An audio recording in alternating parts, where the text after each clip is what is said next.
நடிகர் திலகத்துடைய முதல் மைல்கல் என்ன அப்படின்னா, உங்களுக்கு, எனக்கு எல்லாத்துக்குமே தெரிஞ்ச பராசக்தி படம் தான். அது அப்படியே தொடர்ந்து அவருடைய 25வது படமா, அதாவது 2வது மைல்கல்லா வந்த படம் எது அப்படின்னா, கள்வனின் காதலி. அவருடைய 3வது மைல்கல், அதாவது 50வது படம் எது அப்படின்னா, ஒரு சரித்திர காவியமான சாரங்கதாரா. அதுக்கப்புறம் அவருடைய 4வது மைல்கல் 75வது படம் பார்த்தால் பசி தீரும். அதுக்கப்புறம் 5வது மைல்கல்லா இருக்கக்கூடிய சிவாசருடைய 100வது படம். அதாவது சிவாசர் முதல் முறையா 9 வேடங்களை நடிச்ச நவராத்திரி படம் தான் அது. அதுக்கப்புறம் சிவாசருடைய 6வது மைல்கல் 125வது படமான உயர்ந்த மனிதன். அதுக்கப்புறமா 7வது மைல்கல், அதாவது 150வது படம் சவாலை சமாளி படம். நெக்ஸ்ட் 8வது மைல்கல்லான அவருடைய 175வது படம் அவன்தான் மனிதன் படம். இப்போ நம்ம 9வது மைல்கல் பத்தி பேச போறோம்.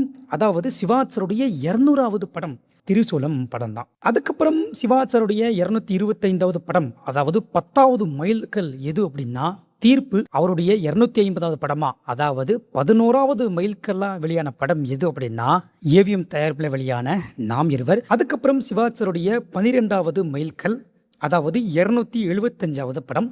இந்த படத்துடைய பெயரை கேட்டீங்கன்னா ரொம்ப ஆச்சரியப்படுவீங்க, புதிய வானம். சிவாசர் மட்டும்தான் தமிழ் சினிமாவில் ஒரு கதாநாயகனா 12 மைல்கல்ல தாண்டி வந்திருக்காரு. வேற எந்த நடிகனுமே கிடையவே கிடையாது. அப்படி யாராவது இருந்தாங்க அப்படின்னா நீங்க கமெண்ட்ல போடுங்க. உங்களுக்கு பிடிச்ச படம் எதுன்றதை எல்லாருமே கமெண்ட் பண்ணுங்க.